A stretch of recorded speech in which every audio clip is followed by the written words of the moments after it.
violas. Have you ever been betrayed by someone you love? Sucker punched by someone you trusted? When I talk to women about the kind of relationships they want, it often boils down to three things: security, honesty, and loyalty.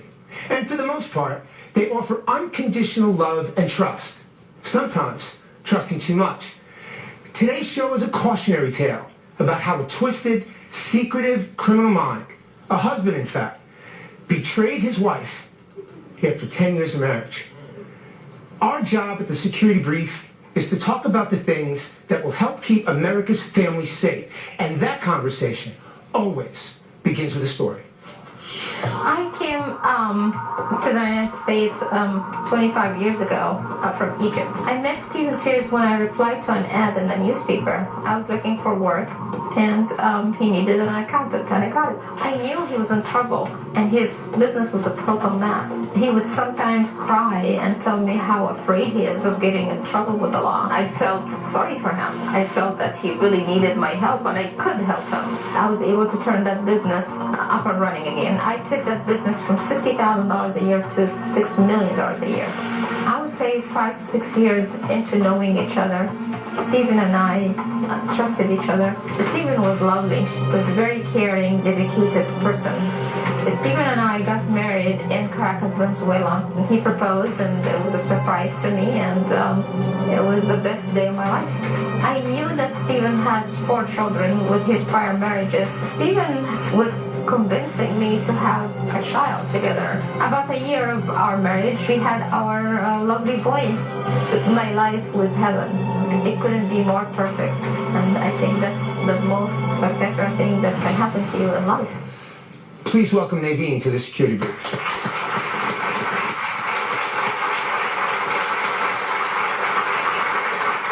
So Nevine, it seems like at this point, you've got a picture-perfect life, one would think.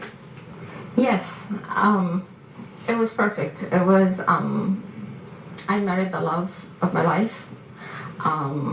Steven was a very dedicated person, was loving and caring, and treated me right at the time, and treated everybody right. And we had, a child together, so at the time everything was absolutely perfect. How long are you married before you have your first child? 1 year. Okay. Does your husband want you to have the baby? Was he encouraging absolutely. You? He encouraged you? He convinced me. He convinced you? Convinced me to have the child. Okay, so now, as we go through this story, 3 months later, you contact the insurance company. Right. As one would expect. And the purpose of contacting the insurance company was what? To add our child into the health insurance plan. Okay, to clarify, to add the child you just had with your husband. Correct. To his corporate insurance plan. Correct. Makes sense, right? Right. Okay, what did they tell you? Well, he said with 6 kids, he should be free. And I was like, what do you mean 6 kids? I said, it's supposed to be 5, because I knew that he had 4 children from prior marriages. Okay. And then I said, what's the names? And then he told me actually a name that I'm not familiar with. Then I said, okay, well, thank you. I wanted to be professional. So I went and kind of confronted him with it, with what happened with the conversation. And then he screamed, yelled at me. He got so angry. How dare you? You tell me you're accusing me of having an affair with someone? Now, can I just jump in here real quickly? Because I want to create this picture for everyone here and for everyone at home, right? Did you find out when this mystery 5th child was born? Way later. Okay, way later. Okay, so right now, he convinces you that you're wrong for confronting him. Right. Now, you're a successful, accomplished business person. Yes. Right? Yes, absolutely. You're accustomed to taking care of yourself. Yes. Making decisions on your own. You're self-confident. Yes. Okay. And you, as that person, then speak to him with his unwavering evidence, and he says what?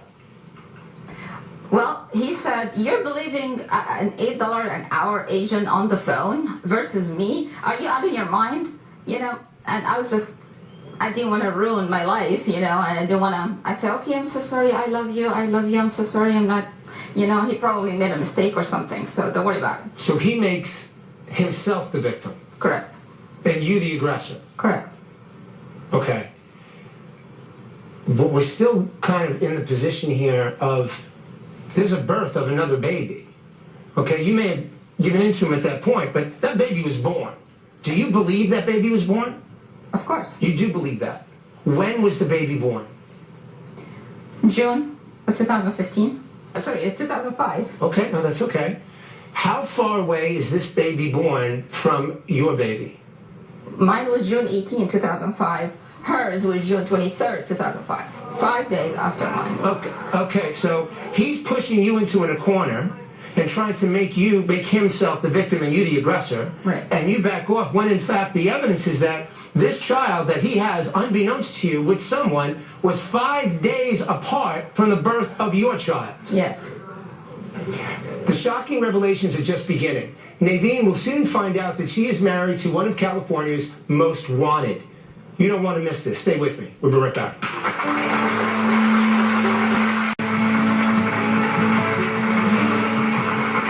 back to the security booth. We just heard Nevine's story about marrying the man of her dreams, only to find out that he had another child born 5 days after her own. This was only the beginning. Nevine, tell me about some of the other signs. Well, I got a phone call from the doctor who delivered my baby, and he asked me, well, Nevine, are you still with Sears? And I said, what do you mean? Yes, of course. Why? He said, well, I just saw him with a very pregnant woman. Sears is the last name of your husband? Yes. Just to clarify, go ahead. Okay. Yeah. Just a couple days ago. And then a couple days later, I received a phone call from the tenant next door. Nevine, are you guys together? I'm like, why? Yes, I am. We are together. And he said, well, I saw him with a pregnant woman, kind of like Asian look, you know. The doctor was telling me about, a Hispanic look. And I'm like, each one, I'm like, okay. Wait a second. Are we talking about somebody that can't tell the difference between a Hispanic woman or an Asian woman? I wish.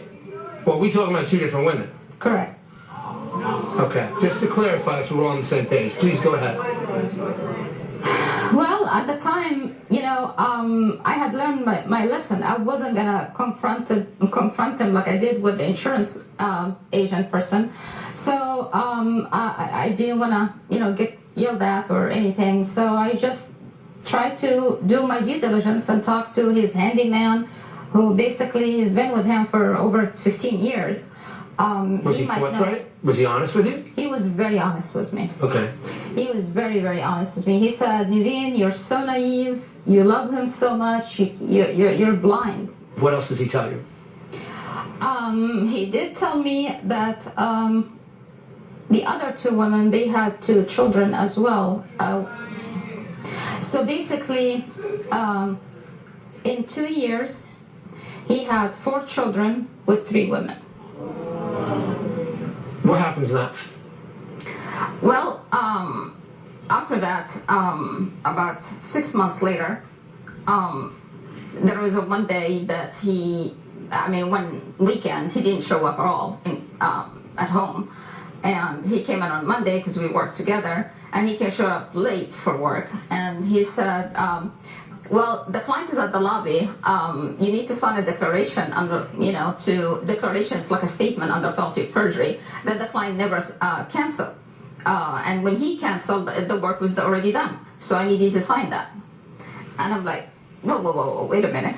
Okay. I'm not signing anything. When I refused, he just came, locked the door, closed the mini blind, went around this and just beat the heck out of me, basically. Okay. And I was crying and screaming, pulling my head and eye and everything, and he just left out of that. Then the secretary came in because she heard my screaming and crying. She saw me like this. She took me to the doctor immediately.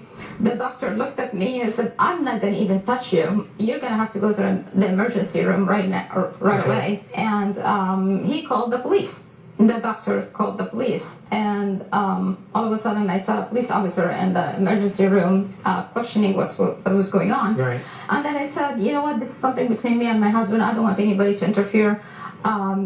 Because I loved him so much, I didn't want him to get in trouble. Right. And Which, so you know, that's not uncommon. Okay? That's not uncommon. Please go ahead. Then at the time, then he was so sympathetic with me and so nice, and I kind of felt that I needed someone to talk to because the way he approached me, he said, I just want to know what happened so I can have an understanding what happened. I'm not going to do anything. That was the police. It's the police. Then I said, okay. Then I told him what happened. Okay. Then during our conversation, Steven called me on the phone. And when he called me, the police told me, put him on speakerphone. He told me to tell Steven, come and pick me up from the lobby. And he did, and he got arrested that night. Okay. Good. Very good. Great example of our law enforcement doing exactly what they need to do. Do you leave him at this point? Did I leave him? No. Okay. No, I'm just asking. No, do you file for divorce? Way later on, because the criminal charges were pending at the time, and all he cared about at the time that he would not lose his license for, because of the criminal conviction or whatever. Understood. So you filed for divorce at this point? Then at this point, I had to leave completely. They filed the criminal restraining order, and I just had to leave and file for divorce. Makes all the sense in the world. It turns out Steve wasn't only hurting Nevine professionally, he was allegedly scamming people out of millions from his own community, left and right. Joining us now on the phone is Rich, a friend of Nevine's. Rich, welcome to the Security Brief. Thank you very much. Rich, how did you first meet Steve? Well, I saw his ad in the paper. I've seen it over a period of years, and I needed help. And his office was a few minutes from where I lived. Set up an appointment, went to his office. He kept me waiting, but that's when I met Steve for the first time. What were your impressions of him when you met him? Cocky, self-assured, off-putting, just the typical attorney that you'd want to represent you. You work with him financially. How much money did you lose with him? A whole lot of money. A whole lot of money. Okay. Were you ever able to recoup any of it? Not a penny. Chances are, right, because of just who he is from a behavioral standpoint, he's going to be drawn to, he's going to want to watch the show. If you could say anything to him right now, what would you say? What do you say to a guy who's stolen millions of dollars, who took money out of my kids' pockets, who's been destroying this lady and his own child for years? What can you say to a man who doesn't have a conscience, who hurts people, who doesn't care about anybody but himself? What do you say to a man like that? He doesn't care. He's a horrible human being. I don't know, Rich. I think you did a pretty good job of what you just said, and I thank you very much for joining us. I really do. If you think that this story is over, think again. The minute Nevine thinks she's put this all behind her, she gets sucker punched by Steve again. Stay with me. We're right back. Welcome back to the Security Brief. We've been talking to Nevine about her experience when she found out she was in a sham of a marriage, and her so-called husband had allegedly swindled millions of dollars from people in her community. When did you see Steve next? Let's pick us back up. Well, one of the court dates appearances, he showed up, and he saw me in the parking lot, and he saw me driving a nice car, so he came, looked at the license plate, looked at the car, and looked at me, and I can see the anger in his eyes at the time, and because I think he thought that I would never be successful without him. Mm-hmm. I was wondering, what will he do to me next? I did not know what it was, but because of his anger that I saw, I expected something. What it is, I did not know. No, and you're right on point, though. Okay, so when you look at the totality of the situation, the reason why he's like that is because he found he could not control you. Correct. He was trying to make you feel, and this is not against you, this is common. He's trying to make you feel isolated and alone and completely dependent so he can control you, manipulate you. What happened after you saw him that day? Sure enough, this week he went online, posted fake reviews, obviously, posted that very untrue statements, fake reviews, fake people, fake names, and he was posing as my name online. Did this harm you in any way? Oh, destroyed me, destroyed my life, destroyed my reputation. So not only do you go from the emotional side to the physical side of these, but now you're falling victim to what many people see themselves today with respect to the cyber side of it. Okay, so Nevine was so scared she hired a private investigator. Here with us today, please welcome Leonard Bacani, CEO of Homeland Security Services. Leonard, pleasure to have you. Thank you. So here's what I'd like to do. Tell me what you discovered, and then tell us about the case. What we found was that even though as an attorney, he was claiming to only be making $4,000 a month, okay? But our evidence showed that wasn't true. Okay. He was living a lavish lifestyle, lived in a multi-million-dollar home. He had purchased multi-million-dollar homes for 3 other women, and they drove nice cars. He drove 6 nice luxury cars, totally bogus. Okay. And so as to crystallize this point, each woman involved in his life separate from your client, okay? That's right. There was 3 other women that he was supposedly married to. Okay. They lived lavish lifestyles. They lived in nice homes. He had purchased a nice luxury cars for them. Okay. How has your evidence, the evidence that you collected, how has that affected the case?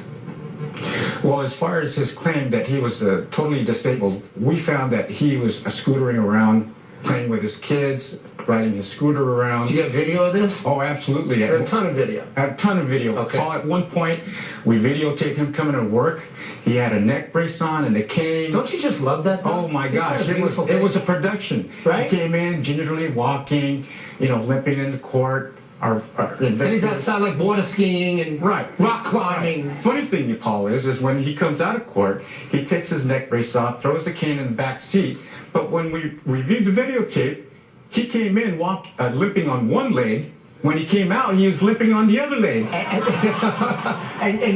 to your point, quintessential example of a sociopath. Right. Because they make up their own reality. Absolutely. It's called type A delusional. And oftentimes they lie so much they can't remember what the last one was. So hence the right leg, left leg. What's the status of the case today?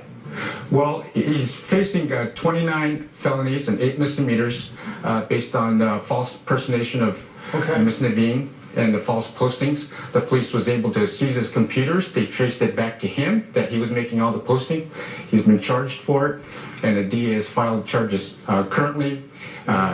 He is a fugitive. Okay, well, I got to tell you, great work. You're a credit to our industry, and you did a phenomenal job here. I really mean that.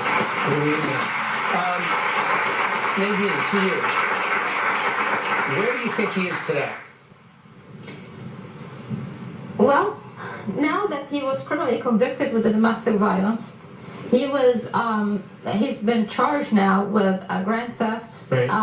False impersonation, and money laundering, and other abuse, and so many other charges, 29 felonies of them. And the trial was for the internet case was about to come. I think he fled the country. I think, Now, he's got a couple of dollars to his name, right?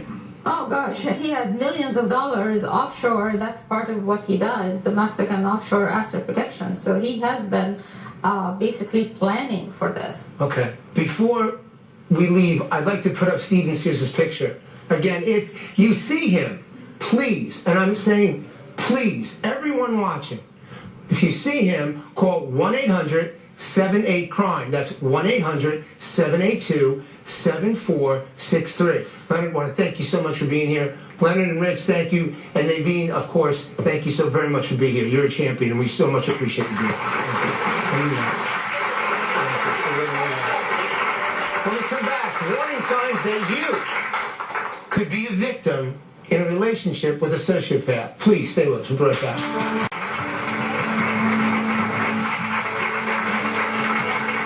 Welcome back to the security booth. After 10 years of marriage, Nevine is betrayed by her husband, a criminal on Orange County, California's most wanted list. Were there any warning signs that Nevine missed in dealing with her ex? What can you learn from her story? Joining us now is psychologist Jen Hartstein and private investigator Leonard Bacani to help shed some light on how to protect ourselves from sociopaths like this. Jen, let me start with you on this, okay? What are some of the warning signs that anyone here listening can see themselves preemptively? It's hard because what you guys were talking about earlier is really important. There is this charm and this like suaveness that comes from somebody who's a sociopath or really kind of falls in this narcissistic personality disorder space. And I always liken it to they're so charming and they're so sweet and you like are so engaged with them, but you walk away feeling like you need a shower. Yeah. You know, you feel a little dirty, a little creepy. Right. So there's that kind of immediate moment of like, wow, I'm so engaged with them, but something just doesn't feel right. Okay. Then if you get involved with them because they are so great, and then you become less important, maybe, or they become super controlling, or they get super jealous, right? And they can't let you hang out with your friends. They can't let you spend time on your own. They want to know every minute of everything. They want to control every part of your life. Because if they isolate you, sure, then they are the puppet master, and they know that they've got you under their thumb. So, and here's my question. I think a lot of people here and a lot of people at home want to know this. Why do you think he was insistent on having children? Well, just another way for control, right? If I have a child with you, now I get to be in your life in a doubly kind of edged way, and I can involve money, right? How is our child going to have money? We're going to set up this trust that I'm going to control, which means that you can't have it, right? I am now equally or more dependent on you than I was before, which just adds another layer of control and another layer of kind of being able to be the driver in the car. And these are things that anyone listening really should be listening for. Right. You correct? Want to pay attention to how you feel in relation to that other person. Excellent. Leonard, I have a question for you. First thing, as far as stalking goes, is it or is it not a fair statement that most people don't report stalking? No, that's a very true statement. Okay. What should, people listening, what should someone do if they feel they're being stalked by someone? First of all, absolutely. If you feel like you're being stalked, get the police involved. Write down copious notes. That'll be helpful later on when you get a restraining order. And thirdly, get a restraining order. Get one for your house and get one for your place of business as well. Jen, what are your 3 top tips in staying safe in relationships? So the first thing Number 1. we have to think about is to trust our gut. Our wisest of wise minds is in our gut. If you feel that something is off, don't ignore that. Our emotions do. Use your logic. Don't ignore that. I could not agree more. All right. Now, I know you are a doctor. You're a learned professional. But I got to go with this one, okay? Yeah. Nothing is stronger than a woman's intuition. Yep. My mother, oh, my God. I'm leaving. Oh, forget it. That woman? Right. Oh, that woman? The problem is...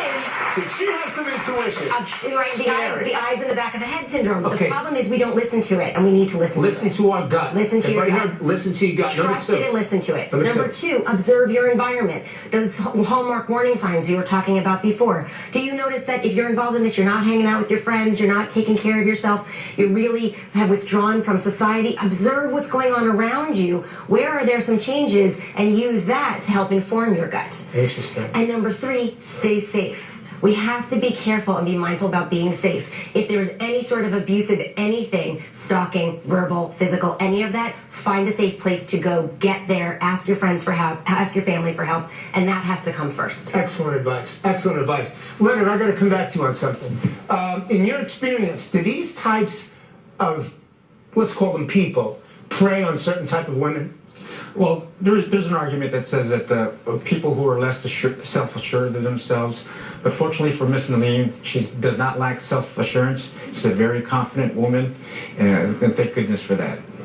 To any woman that's being a victim or feels that she's being a victim, please do not blame yourself, because that's just not the case. And to Leonard's point, it can happen to anyone. It doesn't discriminate. So Jennifer, Leonard, want to thank you both for joining us here today. I really do. Thank you both. Really appreciate it.